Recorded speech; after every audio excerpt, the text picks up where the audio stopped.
Ipeng sudah siap. Terima kasih Mbak Ipeng. Assalamualaikum warahmatullahi wabarakatuh. Waalaikumsalam warahmatullahi wabarakatuh. Waalaikumsalam warahmatullahi wabarakatuh. wabarakatuh. Alhamdulillahirabbil alamin. Segala puji dan syukur hanya milik Allah Subhanahu wa taala semata, karena hanya dengan nikmat dan karunia-Nya kita semua siang ini bisa berkumpul kembali untuk melanjutkan kajian tadabbur terhadap surat-surat yang diturunkan secara berurutan kepada baginda Rasulullah Sallallahu Alaihi Wasallam. Sallallahu alaihi wasallam.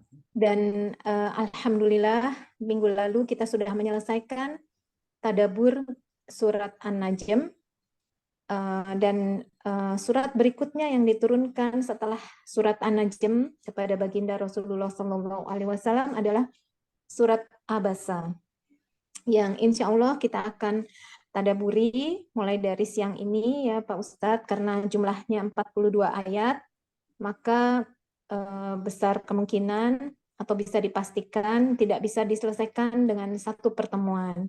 Betul.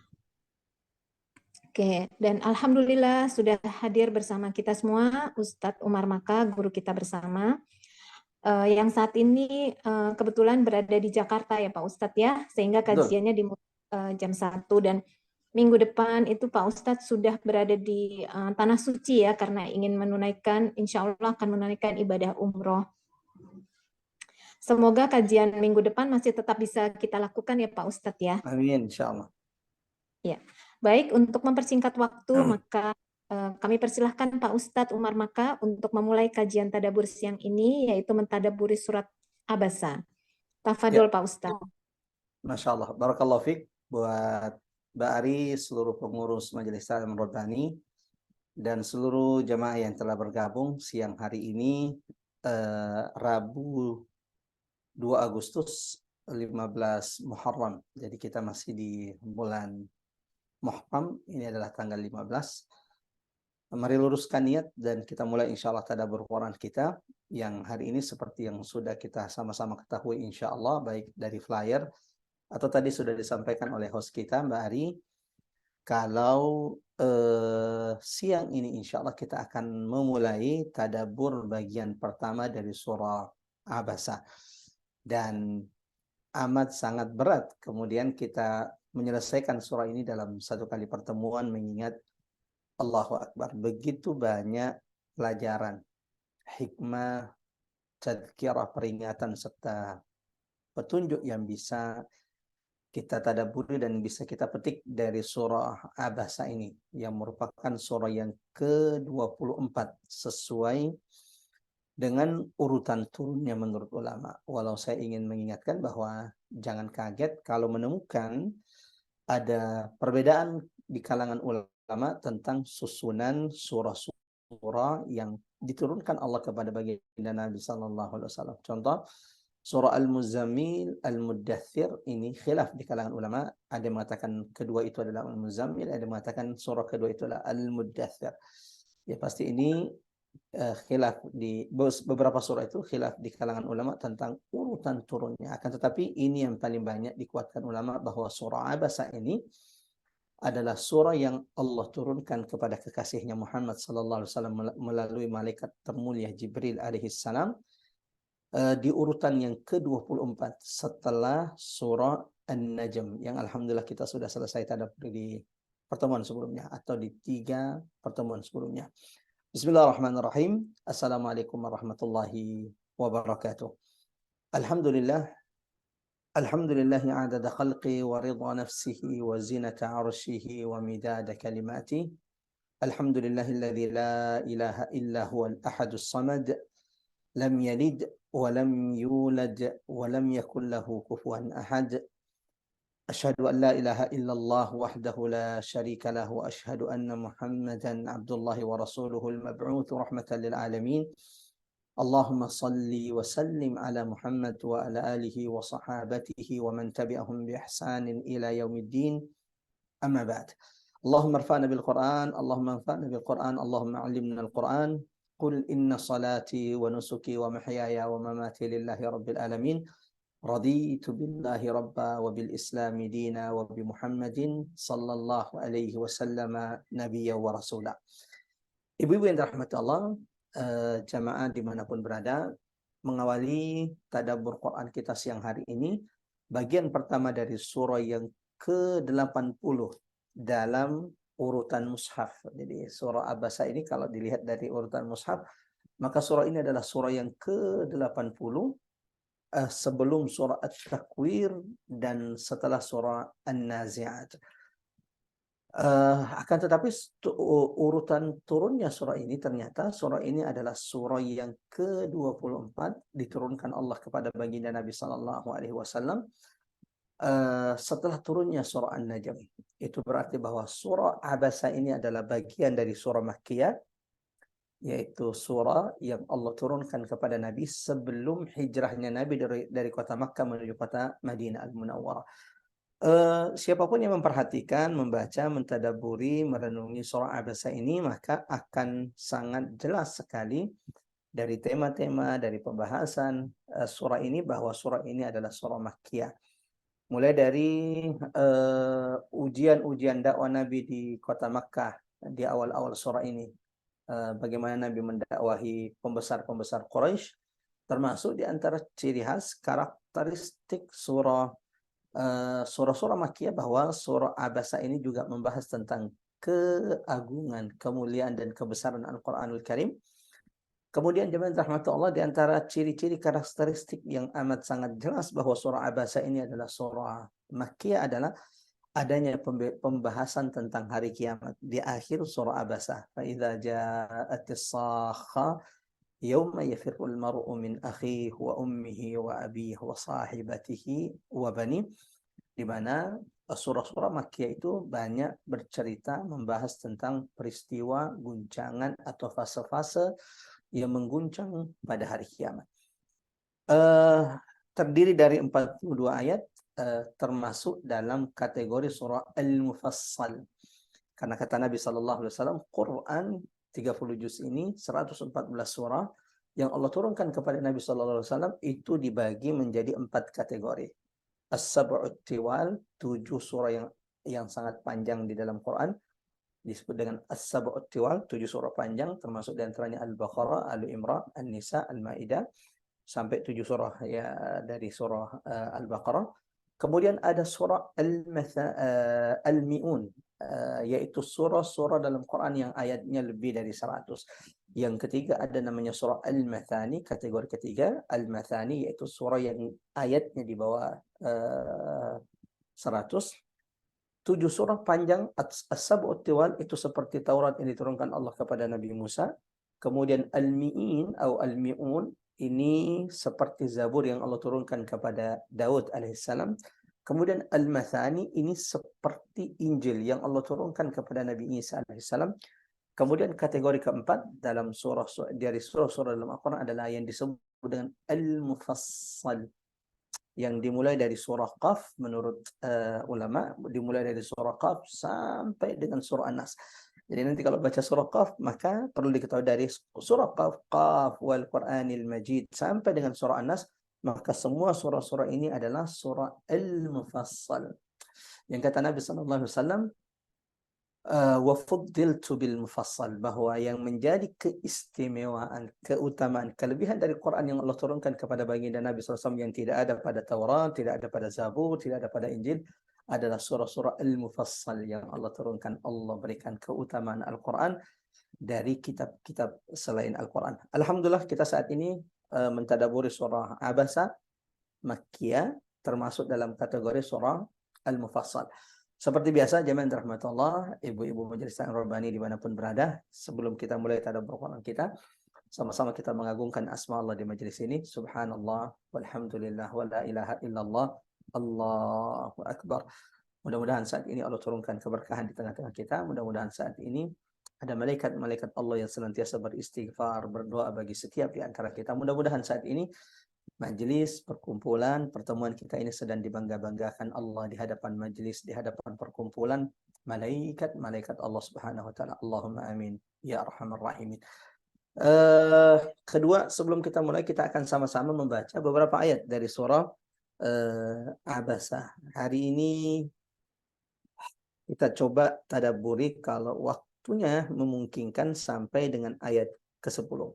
Kalau waktunya memungkinkan. Kalau tidak, maka insya Allah kita akan cukupkan atau kita akan lanjutkan pada pertemuan berikutnya. Mengingat, Masya Allah, surah ini salah satu surah yang penuh dengan pelajaran peringatan bagi umat Nabi Muhammad SAW. Khususnya surah ini memberikan tarbiyah, pengajaran kepada setiap orang-orang yang menyeru manusia ke jalan Allah, menyuruh manusia kepada agama Allah.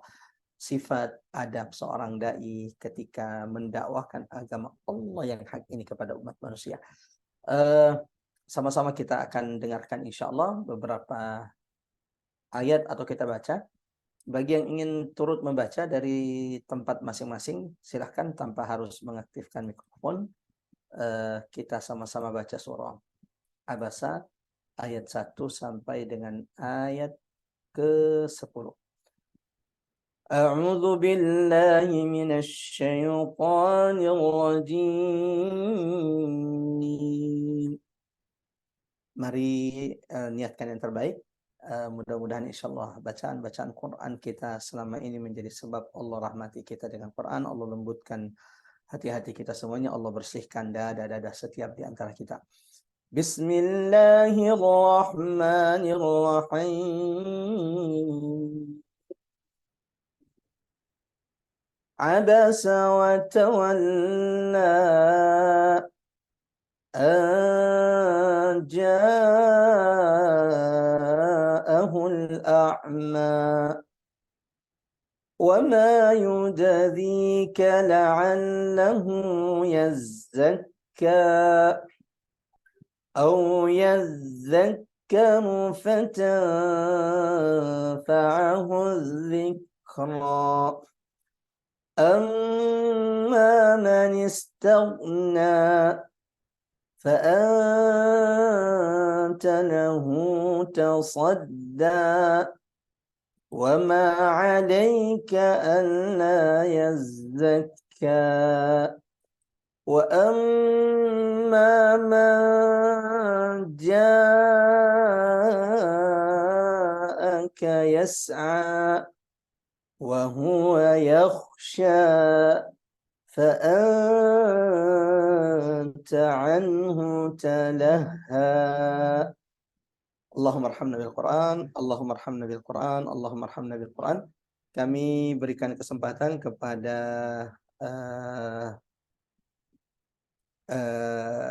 salah satu pengurus atau jamaah untuk membaca terjemahan dari surah Abasa ayat 1 sampai ayat 10. Silakan, tafadhol. Mbak Ari. Oke, Pak Ustadz, saya yang baca terjemahan. Bismillahirrahmanirrahim. Dengan nama Allah yang Maha Pengasih lagi Maha Penyayang. Dia Muhammad berwajah masam dan berpaling karena seorang buta, yaitu Abdullah bin Ummi Maktum, telah datang kepadanya. Dan tahukah engkau Muhammad, barangkali dia ingin menyucikan dirinya dari dosa, atau dia ingin mendapatkan pengajaran yang memberi manfaat kepadanya. Adapun orang yang merasa dirinya serba cukup, yaitu pembesar-pembesar Quraisy, maka engkau Muhammad memberi perhatian kepadanya. Padahal tidak ada celah atasmu kalau dia tidak menyucikan diri atau beriman. Dan adapun orang yang datang kepadamu dengan bersegera untuk mendapatkan pengajaran, sedang dia takut kepada Allah, kau Muhammad malah mengabaikannya. Shadaqallahul azim.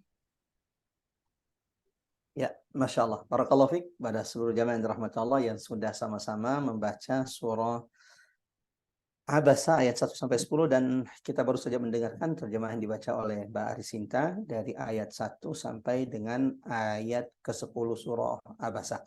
Ya mudah-mudahan insya Allah bisa selesai nih sebelum asar 10 ayat ini untuk kita kaji, telaah, tadaburi.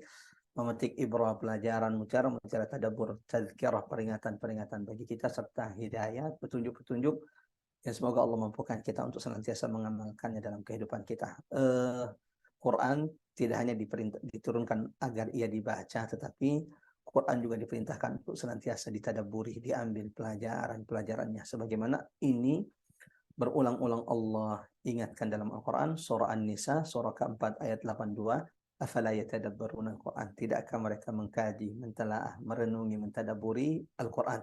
Quran surah 38 ayat 29, surah Sad, kitabun anzalnahu ilaika mubarakun liyadabbaru ayati. Bahwa Quran itu adalah kitab yang penuh dengan keberkahan, mubarakun.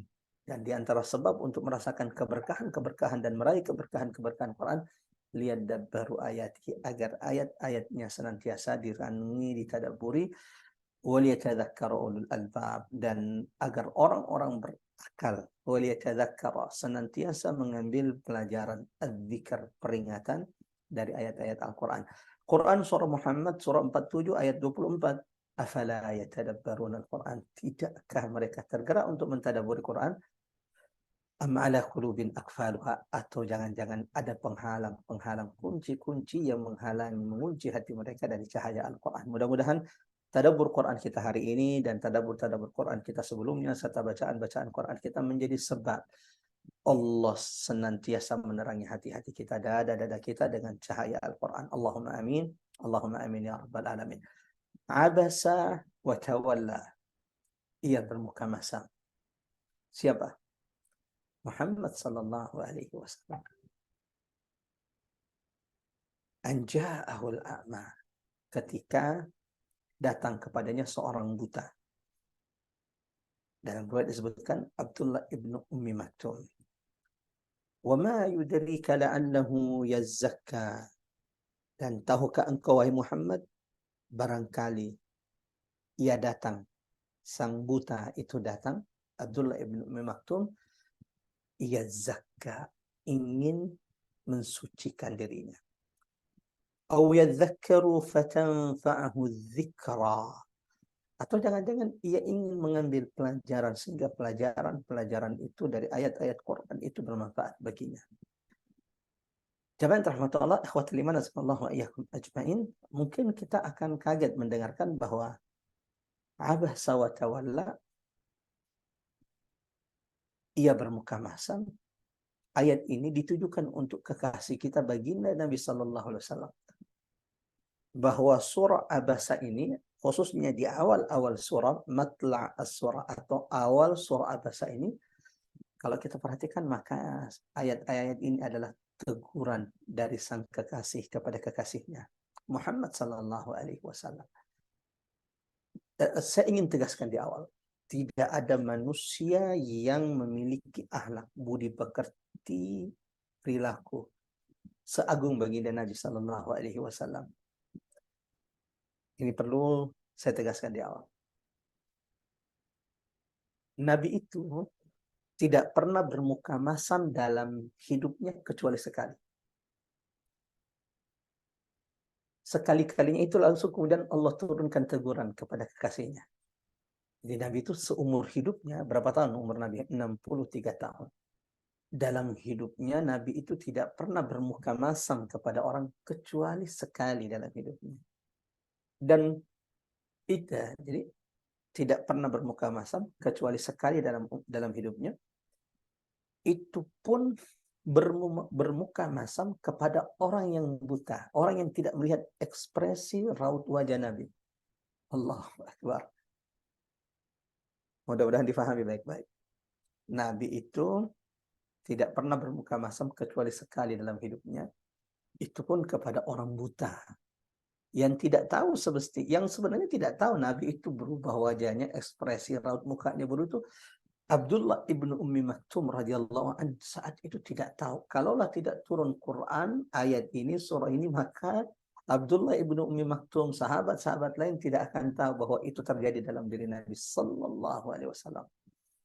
Itu pun untuk sekali bermuka masam, dan itu kepada orang buta Allah turunkan teguran kepada kekasihnya yang dibaca sampai hari kiamat, agar itu menjadi pelajaran bagi Nabi, bagi sahabat, dan bagi umatnya Nabi, bagi kita semuanya. Allahu Akbar. Kalau Nabi saja sekali tidak bermuka masam ditegur oleh Allah, bukankah ini muhasabah bagi saya, bagi kita semuanya? Bukankah ini peringatan bagi saya, bagi kita semuanya? Yang wajahnya sering sekali bermuka masam kepada saudaranya, bahkan bukan kepada orang buta, bahkan kepada istrinya. Saya sedang menasihati diri saya. Bahkan kepada suaminya, bahkan kepada orang-orang terdekatnya, bahkan tak jarang kepada orang tuanya. Mudah-mudahan Allah ampuni dosa-dosa saya, dosa-dosa kita semuanya. Abasa wa tawalla an ja'ahul a'ma.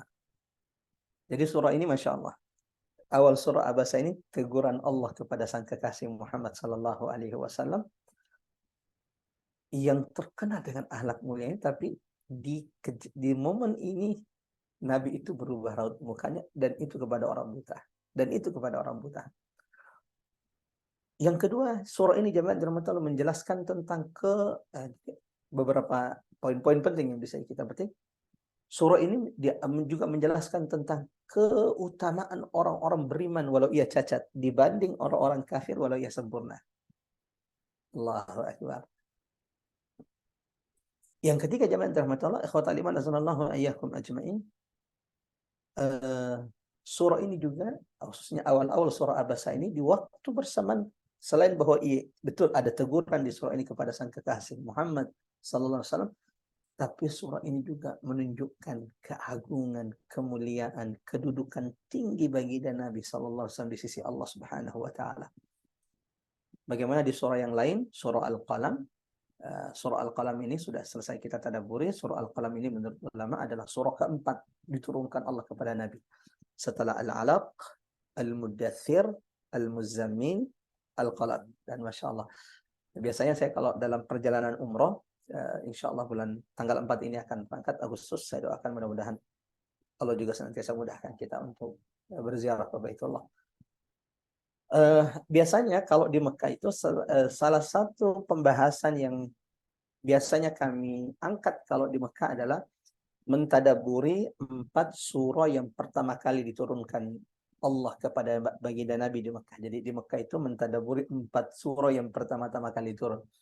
Karena 4 surah ini jamaah dirahmati Allah menjelaskan, berbicara, mengkaji tentang pondasi-pondasi pokok penting yang harus dimiliki seorang muslim.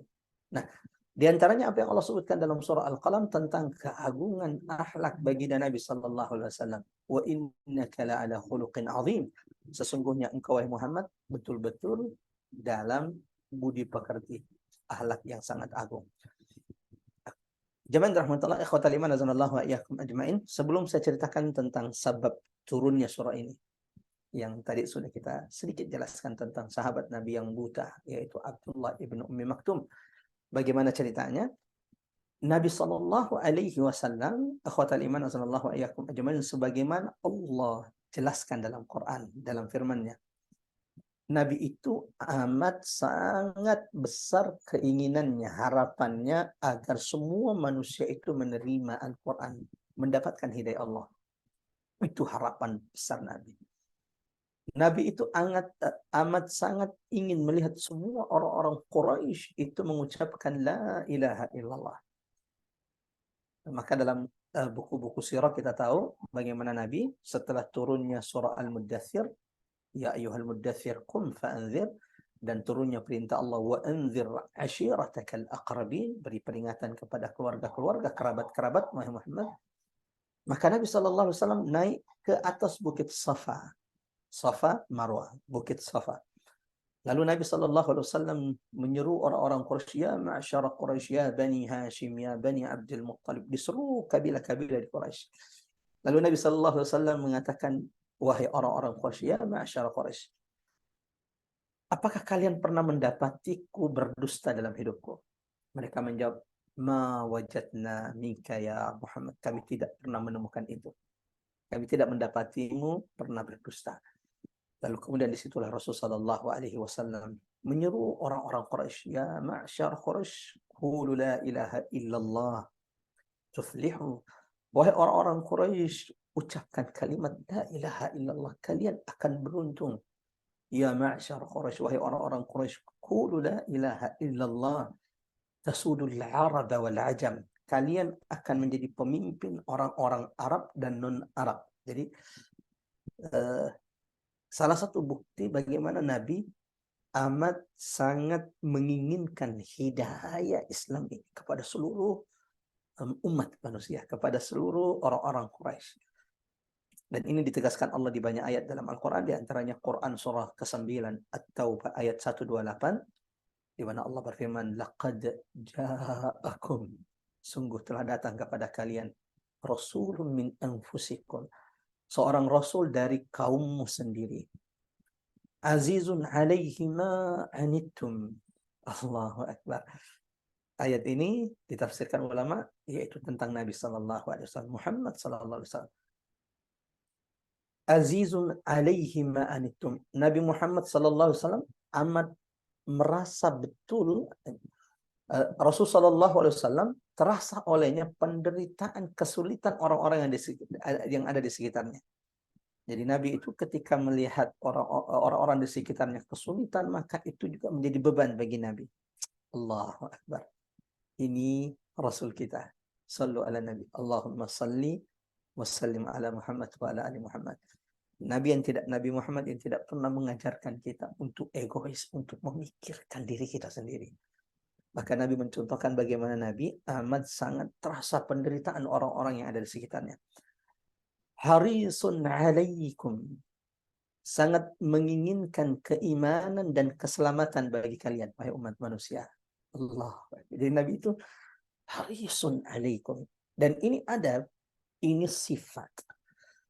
Ini karakter yang harus dimiliki oleh setiap dai. Saya sedang menasihati diri saya. Setiap pengurus-pengurus majelis taklim. Jadi yang harus punya sifat ini kalau ingin masuk dalam dakwah. Apa itu? Harisun alaikum.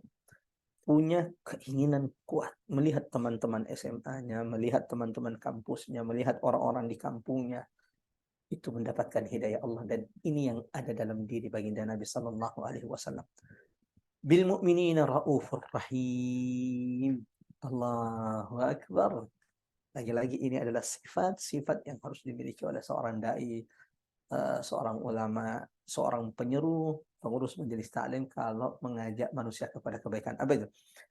Bil mu'minina raufur rahim. Memiliki sifat lemah lembut, penyantun, penyayang terhadap orang-orang beriman. Ayat ini, Quran surah At-Taubah surah 9 ayat 128 menegaskan bahwa Nabi itu amat sangat besar keinginannya agar orang-orang Quraisy, manusia itu mendapatkan hidayah Allah. Saking besarnya keinginan Nabi melihat orang-orang itu mendapatkan hidayah, dan ini yang perlu jadi tazkirah, peringatan bagi kita, bukan sebaliknya malah senang melihat orang lain rusak, cuma sekampungnya cuma dia yang mendapat hidayah sehingga itu menjadi kebanggaan, senang betul dalam la haula wala quwata illa billah. Tidak seperti itu. Nabi itu bahkan sebagaimana Allah abadikan dalam Quran, bahkan Nabi terkadang menyiksa dirinya dengan orang-orang yang tidak mendapatkan atau tidak menyambut hidayah Islam ini yang disuruhkan Nabi sallallahu alaihi wasallam. Jadi Nabi itu kalau habis menyeru, berdakwah, mengajak orang-orang Quraisy, lalu ternyata mereka menolak, tidak mau menerima, ini amat sangat menyakitkan kepada Nabi. Bukan karena tidak ada yang menjadi pengikut Nabi, la wallah, bukan itu. Tetapi yang disedihkan Nabi adalah kenapa mereka tidak menyambut hidayah ini agar mereka selamat dari siksa neraka. Itu yang dipikirkan oleh baginda Nabi sallallahu alaihi wasallam. Dan Allah abadikan bagaimana kesedihan Nabi. Bahkan terkadang kesedihan Nabi yang berlebihan ini itu menyiksa diri Nabi sallallahu alaihi wasallam. Quran surah ke-18 Al-Kahfi ayat 6. A'udzu billahi minasyaitonir rajim. Fala'allaka, maka barangkali engkau wahai Muhammad, bakhi'un nafsak, akan mencelakakan dirimu. Fala'allaka, barangkali engkau Muhammad, bakhi'un nafsak, hendak mencelakakan dirimu. Jadi sampai Allah mengatakan hendak mencelakakan dirimu. Kenapa? Ala atharihim. Karena bersedih hati setelah mereka berpaling. Jadi Nabi itu bersedih atas setiap pengingkaran orang-orang Quraisy yang menolak hidayah, kebenaran yang Allah turunkan kepada Muhammad sallallahu alaihi wasallam. Sampai Allah katakan, Muhammad, jangan menyiksa dirimu. Fala'allaka bakhi'un nafsaka ala atharim in lam yu'minu bihadzal hadithi asafa. Engkau hampir saja mencelakakan dirimu, Muhammad. Bersedih. Dan ini kesedihannya sampai di level menyiksa Nabi sallallahu alaihi wasallam. Maka Allah ingatkan Nabi, illam yu'minu bihadzal hadits. Engkau hampir saja mencelakakan dirimu karena mereka berpaling, tidak mau beriman terhadap Al-Qur'an ini. Illam yu'minu bihadzal hadits asafa. Dan di ayat yang lain Allah ingatkan Muhammad, innama anta mudzakir. Engkau hanya seorang pemberi peringatan, tidak lebih dari itu. Faman syaa'a falyu'min wa man syaa'a falyakfur. Kalau mereka beriman alhamdulillah, kalau tidak beriman, mendustakan, kufur, ingkar, engkau sudah melakukan tugas Muhammad. Sampai di sini. Jamaah dirahmati Allah. Lagi-lagi ini pelajaran penting bagi saya, bagi kita semuanya. Hidayah itu milik Allah dan bukan tugas kita untuk membuat orang itu mendapatkan hidayah, memaksakan agama itu. Hidayah itu milik Allah. Tugas kita hanya mengajak. Yuk ikut kajian, ikut tadabbur. Tugas kita hanya menyampaikan. Tugas kita hanya memberi peringatan. Innama anta mudzakir. Lasta alaihim bimusaitir illa man tawalla wa kafar fayu'adzibuhu Allahu al-'adzab al-akbar. Nah, dari sinilah jamaah yang dirahmati Allah, karena Nabi itu amat sangat ingin melihat hidayah kepada semua orang-orang Quraisy, maka Nabi sallallahu alaihi wasallam mendengarkan apa yang menjadi usulan, masukan beberapa pembesar-pembesar Quraisy. Di antaranya Utbah ibn Rabi'ah, Abu Jahal ibn Hisham, Al-Abbas ibn Abdul Muttalib, ada yang mengatakan Umayyah bin Khalaf, yang menginginkan supaya Nabi itu mengkhususkan majlis hanya untuk mereka. Jadi ada orang-orang Quraisy, ada orang-orang Quraisy, khususnya pembesar-pembesar Quraisy, khususnya orang-orang terpandang di tengah Quraisy. Mohon dengarkan seksama kisah ini, agar itu jangan sampai terjadi dalam diri kita. Ada sekelompok atau ada orang-orang Quraisy ya, yang merasa dirinya lebih baik, dan memang secara sosial mereka ini adalah pembesar-pembesar Quraisy, zu'ama Quraisy, pembesar-pembesar Quraisy dan orang-orang berpengaruh di tengah Quraisy. Dan mereka ini adalah orang yang menentang dakwah Nabi Muhammad SAW. Jangan tanya bagaimana Abu Jahal yang tidak pernah membiarkan Nabi tenang dalam dakwanya. Bahkan kita tahu ketika kita tadabburi surah Al-Alaq, bagaimana Abu Jahal itu sampai mengancam Nabi, kalau Muhammad ente berani lagi sujud di samping Ka'bah besok di sini, saya akan pecahkan kepalamu, saya akan jatuhkan batu besar ini di kepalamu. Maka Allah turunkan firman-Nya, kalla la tuti'hu wasjud waqtarib. Jangan dengarkan Abu Jahal. Terus sujud dan mendekatlah kepada Tuhanmu dan sujudlah ya Muhammad. Dan akhirnya Nabi besoknya datang lagi sholat di sisi Ka'bah. Akhirnya Abu Jahal kemudian dipanas-panasi sama pembesar Quraisy lainnya, sehingga betul-betulan dia dibawa batu ingin dihantamkan kepada Nabi sallallahu alaihi wasallam. Namun ada peristiwa ajaib. Bukannya Nabi yang terkena batu, tiba-tiba malah Abu Jahal yang terlempar jauh, dan batu itu kemudian malah menimpa dirinya sendiri. Ketika Abu Jahal ditanya, kenapa kok bisa itu terjadi? Kata Abu Jahal, aku mendapati diriku. Tiba-tiba antara diriku dengan Muhammad ada parit, ada pemisah yang berisikan api. Allahu Akbar. Sementara Nabi ketika ditanya, ya Rasulullah, bukankah Abu Jahal sudah mengancam akan mencelakaimu jika engkau kembali sujud? Kenapa dia tidak jadi melakukan itu? Kata Nabi SAW, kalau dia berani saja melangkah maju lagi, maka akan turun malaikat Allah mencabik-cabik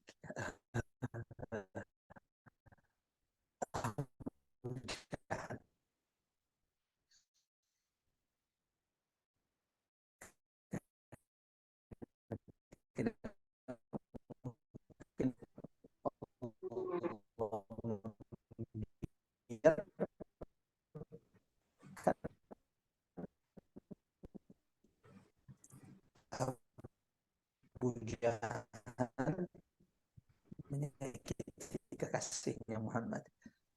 Ma wadda'aka rabbuka wa ma qala. Allah tidak akan pernah meninggalkan Rasulnya, kekasihnya Muhammad sallallahu alaihi wasallam. Sehingga ketika Nabi Muhammad SAW di sini melakukan Allah segera menegur kekasihnya Muhammad SAW agar menjadi peringatan pelajaran bagi beliau dan berjalan.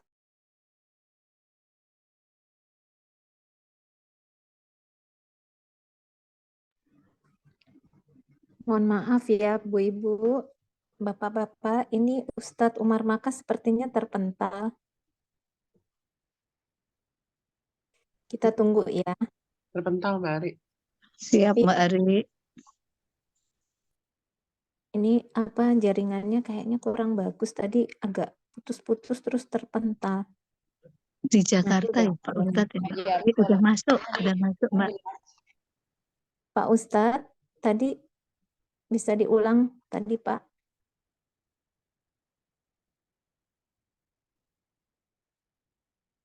Mikrofonnya belum dibuka Pak Ustadz.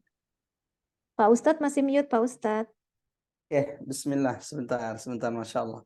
Tadi Iya. sampai di mana? Tiba-tiba saya juga kurang tahu nih, tiba-tiba langsung mentah. Yang halo Pak Ustadz, ini freeze ya?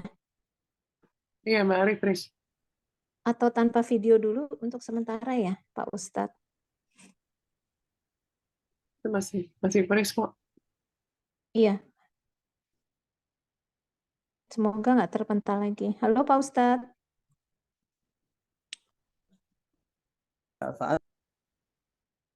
Halo Pak Ustadz.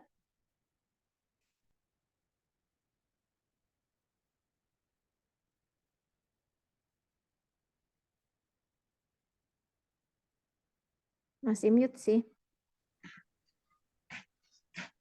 Pak Ustadz masih mute.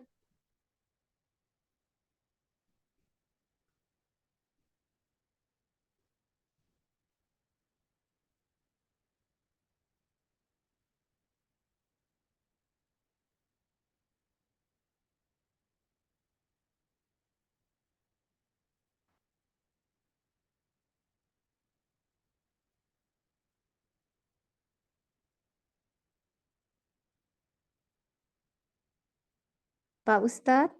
Ya, cek 1, Ya. 2, 3. Ya. Ya, sampai di mana tadi? Allahu Akbar.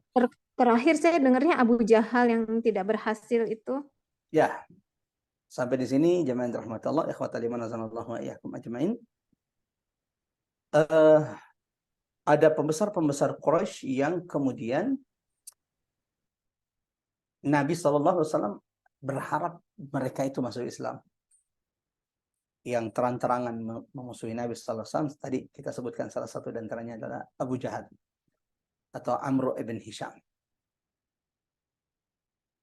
Lalu kemudian tiba-tiba mereka mengatakan, ya Muhammad, kami mau duduk di majelismu. Kan tadi di awal sudah kita katakan bahwa Nabi itu amat sangat tinggi harapan keinginannya bahwa setiap manusia, orang-orang Quraisy itu menerima kebenaran. Allah berikan hidayah. Sampai Nabi SAW itu terkadang amat sangat bersedih kalau mendapati orang-orang Quraisy itu berpaling. Bahkan kesedihan Nabi itu membuat Nabi menyiksa dirinya sendiri. Maka Allah ingatkan Nabi, innama anta mudzakir, hidayah itu milikku, engkau hanya menyampaikan, engkau hanya pemberi peringatan. Kalau ada yang beriman, alhamdulillah, faman syaa falyu'min, faman syaa falyakfur. Nah, beberapa pembesar Quraisy kemudian meminta kepada Nabi SAW agar dibuatkan majelis khusus di mana mereka mau mendengarkan Islam apa yang diserukan oleh Nabi SAW dengan syarat Nabi menyiapkan satu majelis khusus buat mereka dan tidak dihadiri oleh orang-orang miskin dan orang-orang kere dalam istilah mereka. Sampai di sini, Allahu Akbar. Coba perhatikan orang-orang yang menyombongkan dirinya.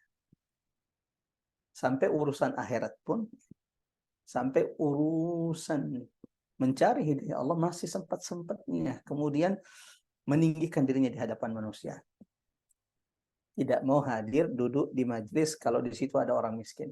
La haula wala quwata illa billah. Jangan sampai itu ada dalam diri kita. Tidak mau duduk di majelis ilmu karena yang hadir di majelis itu orang-orang yang secara strata sosial, secara lifestyle dan lain-lainnya mungkin menurut dia ini bukan level saya, merasa lebih tinggi. Kalau seperti itu jamaah yang dirahmati Allah, ini mengulangi sifat-sifat Abu Jahal, sifat-sifat pembesar-pembesar Quraisy yang hanya mau duduk di majelis ilmu mendengarkan Quran kalau dibuatkan majelis khusus tidak ada orang miskin di majelis tersebut. La haula wala quwata illa billah. Karena Nabi mengharapkan hidayah, amat sangat ingin mereka juga menerima hidayah, menerima Islam, maka Nabi kemudian menyiapkan majelis khusus buat mereka.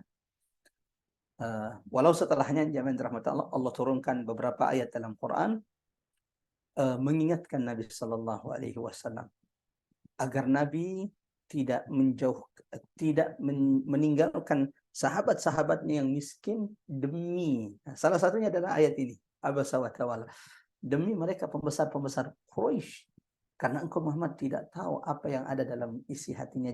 Bisa jadi yang miskin buta sahabatmu itu datang benar-benar karena ingin mensucikan dirinya, ingin belajar dari ayat-ayat kami.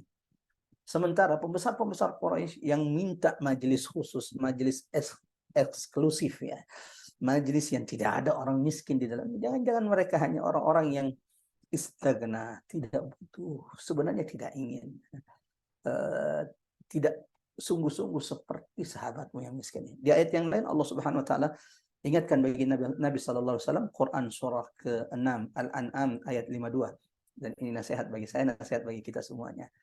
Allahu Akbar. Jangan sampai kita juga sebagai seorang dai akhirnya juga ukuran dakwah kita adalah dunia. Di sini tidak mau berdakwah. Kenapa? Ini mah orang pinggiran semuanya. Apa yang diharapkan dari sini? La haula wala quwata illa billah. Maunya ngisi dakwah kajian di tempat-tempat yang menurut dia menguntungkan secara dunia. La haula wala quwata illa. Kalau dalam dakwah juga ukurannya adalah dunia juga, apa yang kita harapkan jamaah yang dirahmati Allah. Ini lagi-lagi pelajaran, nasihat, tazkirah, peringatan secara khusus bagi kami al-fakir dan bagi kita semuanya.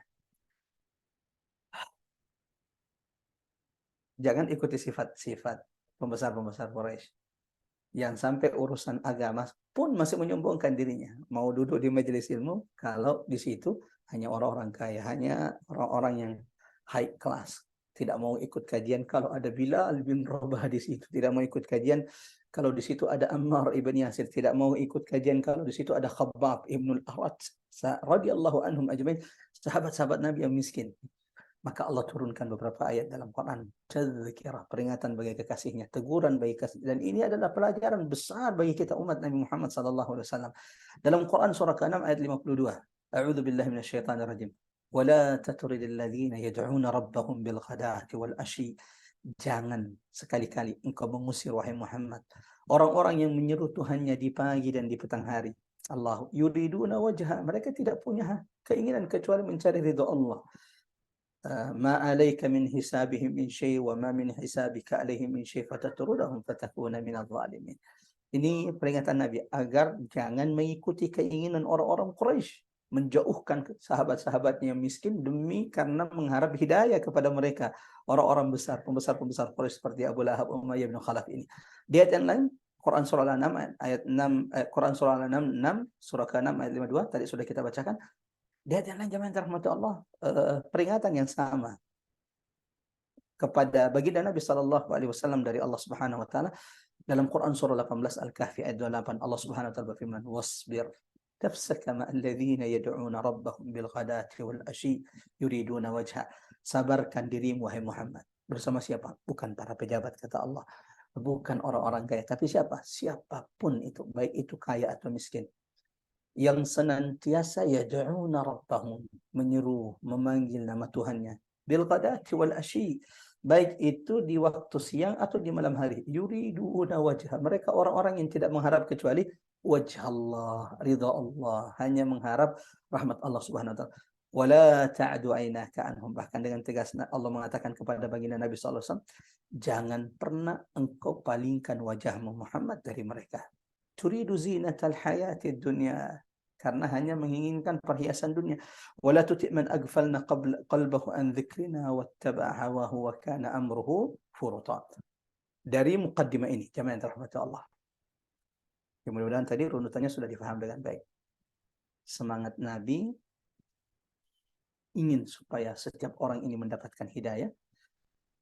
Lalu tiba-tiba di waktu yang bersamaan ada orang-orang Quraisy, pembesar-pembesar Quraisy yang tadinya menentang, memusuhi, tiba-tiba mau mendengarkan Islam yang dibawa oleh Nabi, tiba-tiba mau mendengarkan Quran.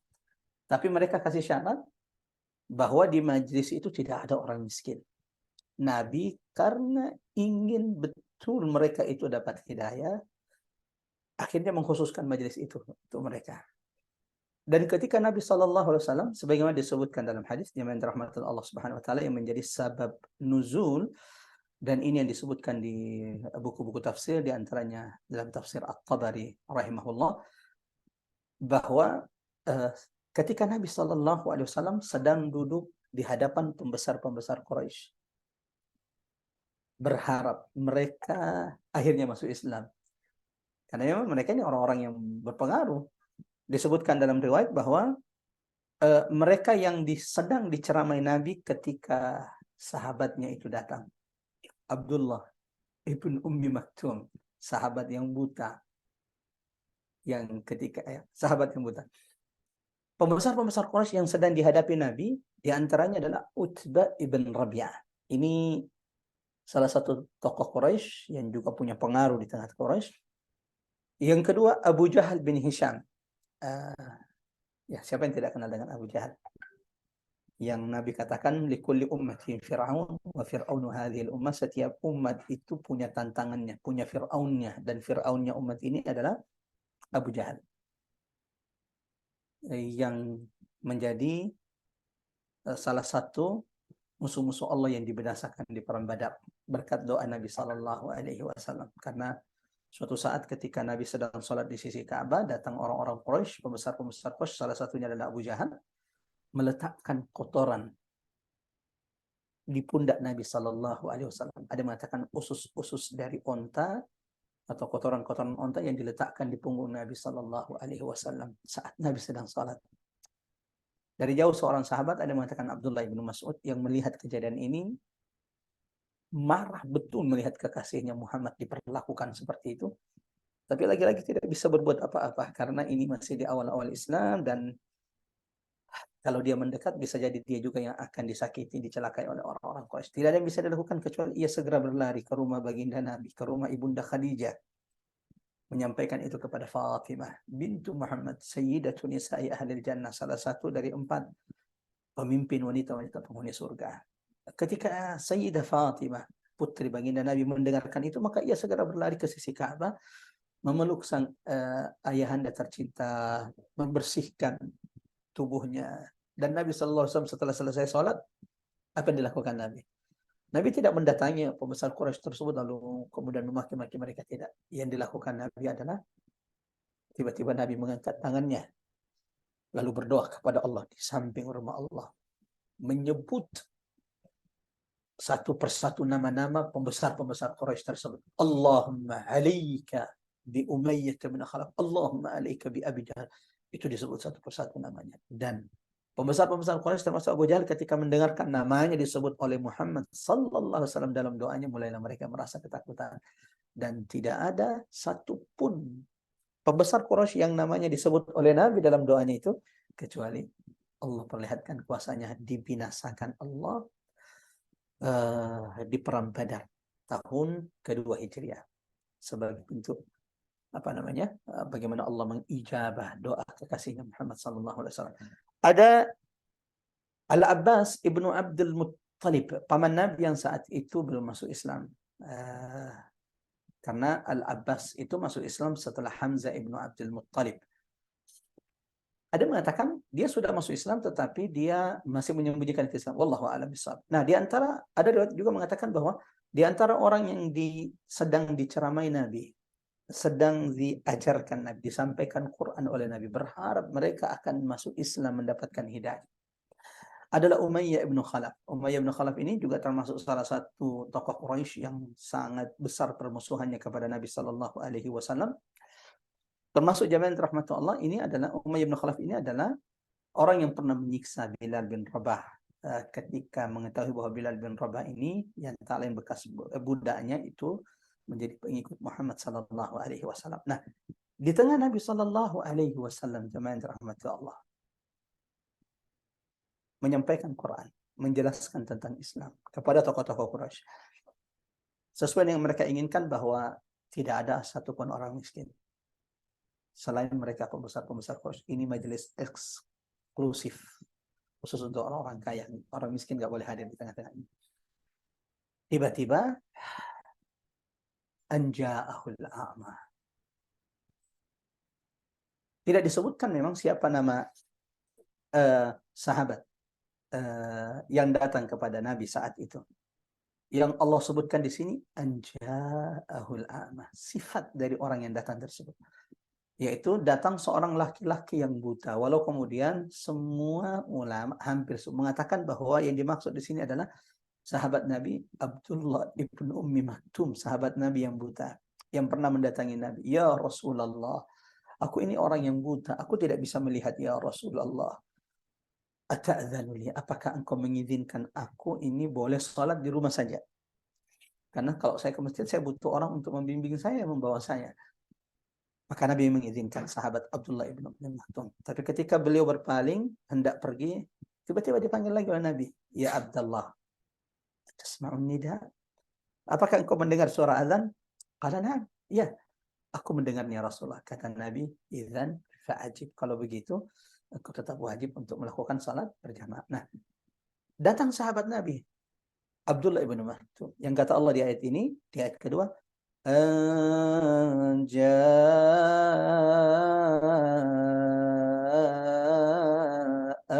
a'ma. Ketika datang kepadanya orang yang buta, yang tidak tahu, tidak melihat bahwa saat itu Nabi sedang menghadapi petinggi-petinggi Quraisy. Hikmah kata ulama, kenapa tidak disebutkan namanya? Anja'ahu Abdullah ibn Ummi Maktum contohnya. Tapi yang Allah sebutkan Anja'ahul a'ma. Hikmahnya kata ulama diantaranya adalah supaya agar tidak dikira atau agar kita tidak menganggap ayat ini, teguran ini hanya berlaku untuk Abdullah ibn Ummi Maktum, tidak kepada yang lain. Maka itu di antara hikmahnya, supaya tidak dikira bahwa ayat ini hanya turun untuk Abdullah ibn Ummi Maktum. Ini berlaku sampai hari kiamat. Nasihat bagi saya, nasihat bagi kita semuanya. Jangan sampai bikin majelis ketika didatangi orang miskin malah tidak diberikan akses. Ditahan, hanya boleh yang ikut kajiannya adalah orang-orang high class, orang-orang tertentu dengan level-level tertentu. La haula wala quwata illa billah. Innama tunsaruna bidu'afaikum wa fuqaraikum. Kata Nabi, kalian wahai umatku ditolong oleh Allah. Kalian wahai umatku dirahmati oleh Allah. Bifuqaraikum wa du'afaikum, dengan adanya orang-orang fakir, orang-orang miskin, orang-orang lemah di antara kalian. Maka beberapa pembesar-pembesar kita, pendahulu-pendahulu kita di antaranya Salahuddin Al-Ayyubi rahimahullah. Beliau itu sebelum datang ke peperangan, medan perang, dia akan mendatangi orang-orang miskin, orang-orang tua, anak-anak, lalu meminta doa-doa mereka. Karena Nabi pernah berkata, tunsaruna bi fuqaraikum wa du'afaikum. Kalian itu akan diberkahi, ditolong oleh Allah dengan adanya orang-orang miskin, orang-orang fakir di tengah-tengah kalian. Ini satu, bahwa hikmah kenapa tidak disebutkan nama Abdullah ibn Maktum, agar tidak dikira ayat ini khusus untuk Abdullah ibn Maktum. Yang kedua jamaah yang dirahmati Allah, akhwatal iman azanallahu wa iyyakum ajma'in. An ja'ahul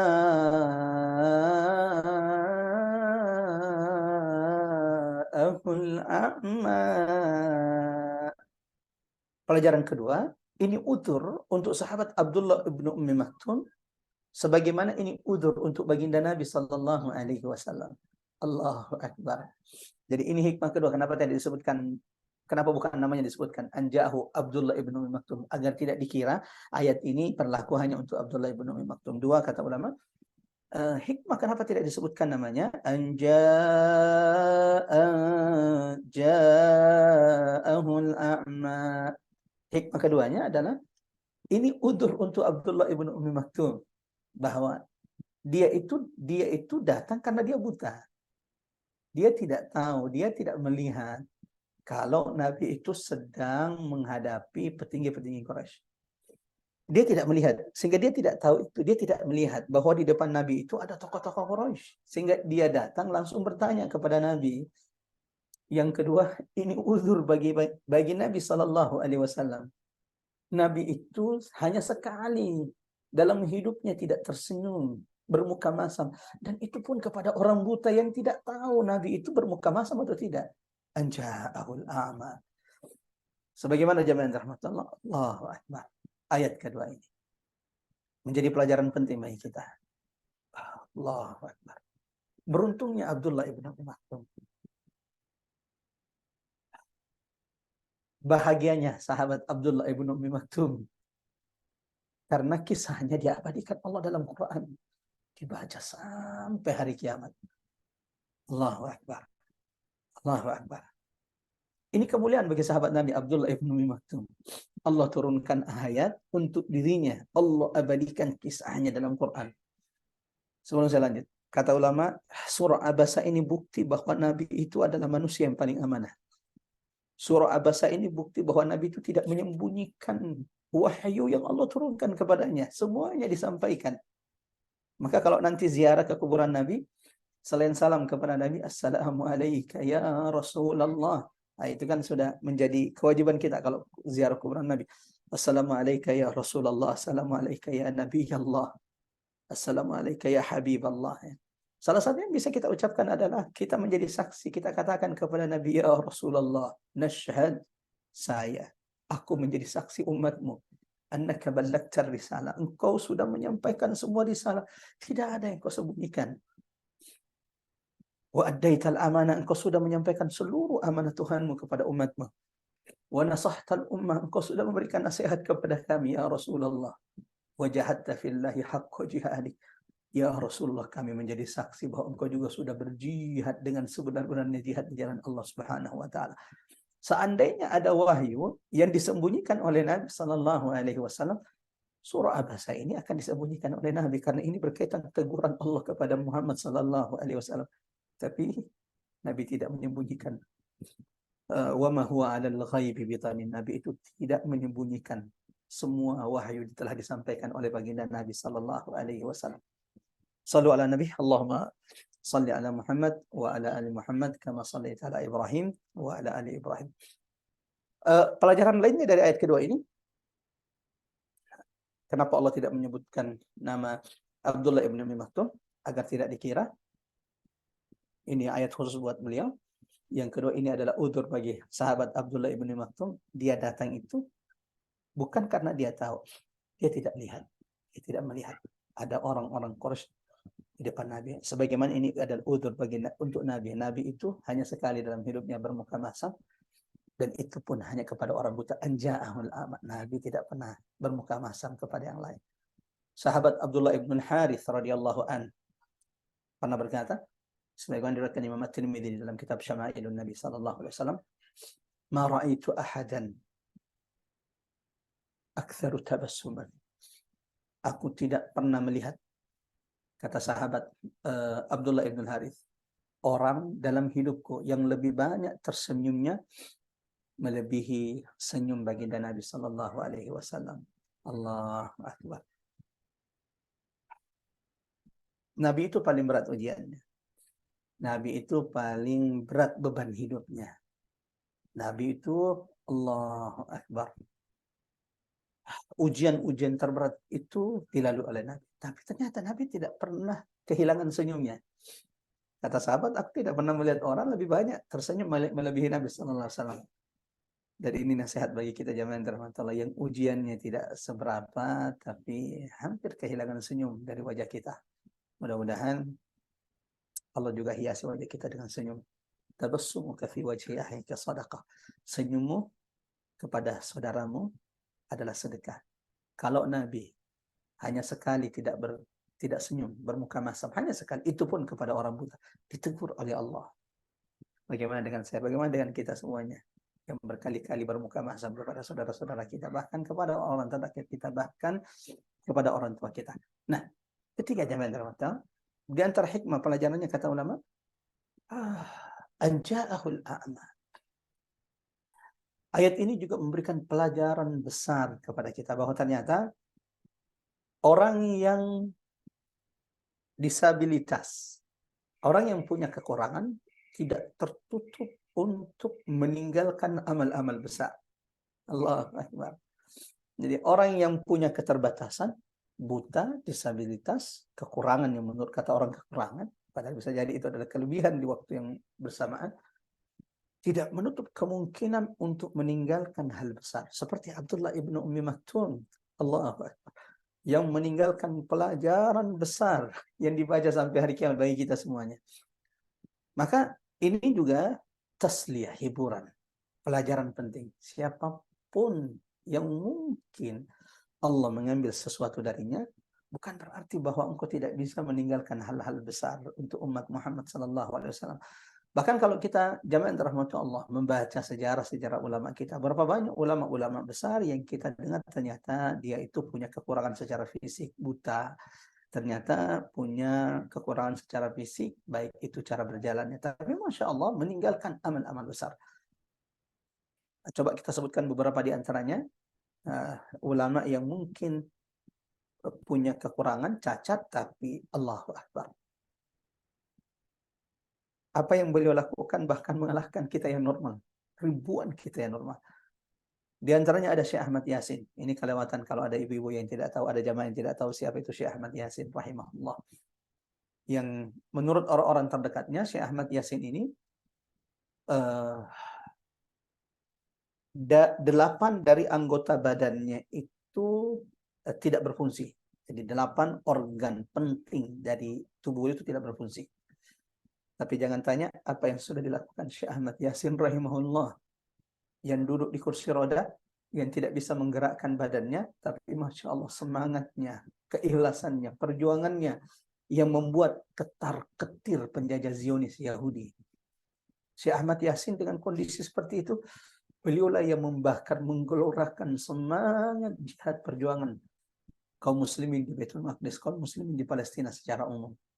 Sampai Israel sendiri ketika ingin membunuh beliau harus melemparkan rudal, beberapa rudal untuk Syekh Ahmad Yasin rahimahullah, dan semoga termasuk di antara minas syuhada.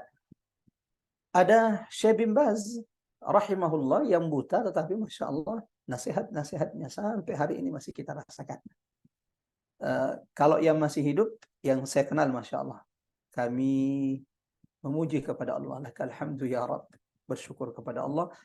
Allah berikan kesempatan bisa bertemu dengan beliau, bukan cuma sekedar bertemu dengan beliau, Allah beri kesempatan bisa berkhidmat dengan beliau, Allah beri kesempatan bisa memanggil beliau dengan nama Al-Walid, Bapak, ya. Guru kami, orang tua kami, Syekh Al-Walid Khalid Ibn Abdullah Al-Hamudi.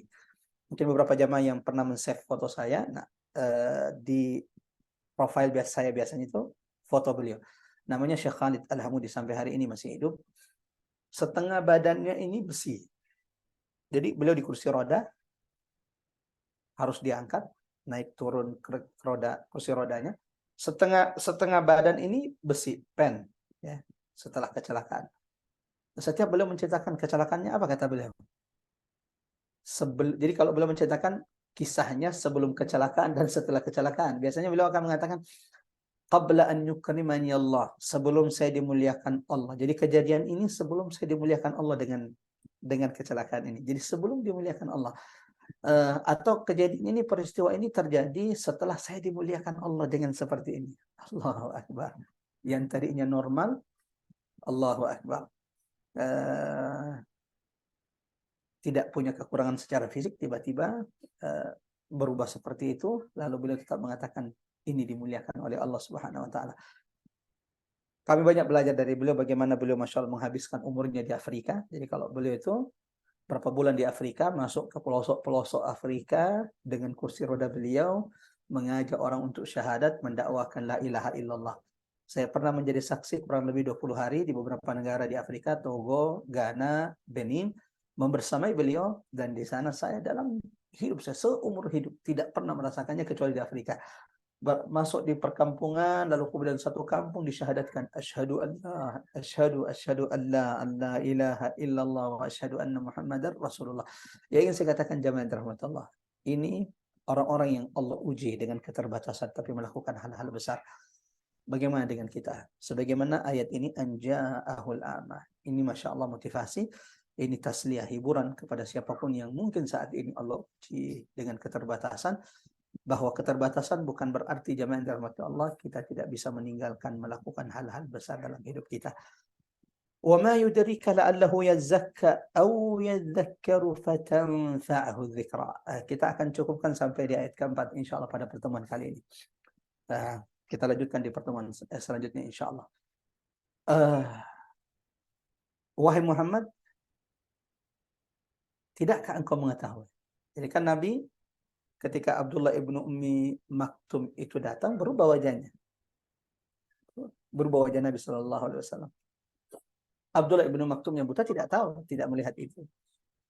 Tidak tahu. Kalau ayat ini tidak turun, Abdullah ibnu Maktum tidak tahu. Maka Nabi Shallallahu Alaihi Wasallam setelah turunnya surah ini, Nabi itu kalau bertemu dengan Nabi malah bertambah cintanya, sayangnya dengan sahabatnya Abdullah ibn Ummi Maktum, bahkan termasuk salah satu muadzin Nabi bersama Bilal bin Rabah yang terkenal dengan suaranya yang indah. Nah, Abdullah ibn Ummi Maktum ini, Nabi itu setelah kejadian ini, setelah turunnya surah ini, bertambah cintanya kepada sahabatnya Abdullah ibn Ummi Maktum. Sampai dalam riwayat disebutkan Nabi itu kalau ketemu dengan Abdullah ibn Ummi Maktum, apa kata Nabi kepada sahabat Abdullah ibn Maktum? Beliau akan menyambut sahabat Abdullah ibn Maktum. Ahlan, selamat datang wahai sahabatku. Billadzi atamani bihi rabbi. Selamat datang wahai sahabatku yang dengannya aku ditegur oleh Tuhanku. Allahu Akbar. Allahu Akbar. Wa innaka ala khuluqin azim. Sungguh Nabi benar-benar memiliki budi pekerti akhlak yang amat sangat mulia. Jadi setiap ketemu Abdullah ibn Maktum itu ucapan Nabi. Ahlan, selamat datang wahai sahabatku, billadzi atabani bihi rabbi, yang dengannya aku ditegur langsung oleh Tuhanku Allah Subhanahu wa taala. Setelah meninggalnya Nabi, Abdullah ibnu Ummi Maktum jamaah rahmatullah disebutkan dalam buku-buku sirah bagaimana beliau kemudian di zamannya Umar ibn Khattab radhiyallahu an pernah meminta izin untuk ikut dalam perang Qadisiyah, Ma'rakah al-Qadisiyah yang di Irak menuju Iran. Dan jelas ditahan oleh sahabat-sahabat yang lain. Anda ini adalah orang yang buta, Anda punya udzur, tidak berangkat jihad, Anda dimaafkan dalam agama, Anda punya udzur. Tapi beliau mengatakan, setidaknya aku bisa menemani kalian, dan aku bisa membacakan Quran kepada kalian. Itu alasannya, sehingga kemudian akhirnya diizinkan pergi. Sampai di medan jihad, ternyata ingin ikut berjihad. Lalu dihadang lagi oleh sahabat. Apa yang bisa engkau lakukan wahai Abdullah ibn Maktum? Engkau sudah datang ke sini, itu sudah cukup. Allah maafkan engkau, engkau bacakan Quran sudah cukup. Kata Abdullah ibn Maktum, aku bisa memegang bendera Nabi Shallallahu Alaihi Wasallam dan aku ingin mati syahid. Allahu Akbar. Sampai kemudian diizinkan, dan betul seperti yang beliau inginkan. Abdullah ibn Ummi Maktum, sahabat Nabi yang dengannya Allah menegur kekasihnya Muhammad Sallallahu Alaihi Wasallam, meninggal wafat syahid ketika memegang bendera baginda Nabi Sallallahu Alaihi Wasallam, bendera kaum muslimin di peperangan Qadisiyah radhiyallahu anhu, yang kisahnya, kemuliaannya, ketakwaannya, imannya Allah persaksikan dan dibaca di dalam Al-Quran sampai hari kiamat. Yang mudah-mudahan ini menjadi pelajaran penting bagi setiap di antara kita. Wa ma yudrika la'allahu yazakka. Muhammad, tidakkah engkau tahu? Jangan-jangan orang yang engkau bermuka masam kepadanya, sahabatmu Abdullah ibnu Maktum, dia yang buta. Wa ma yudrika la'allahu yazakka. Bisa jadi dia datang kepadamu murni, ingin benar-benar mensucikan dirinya. Allahu Akbar.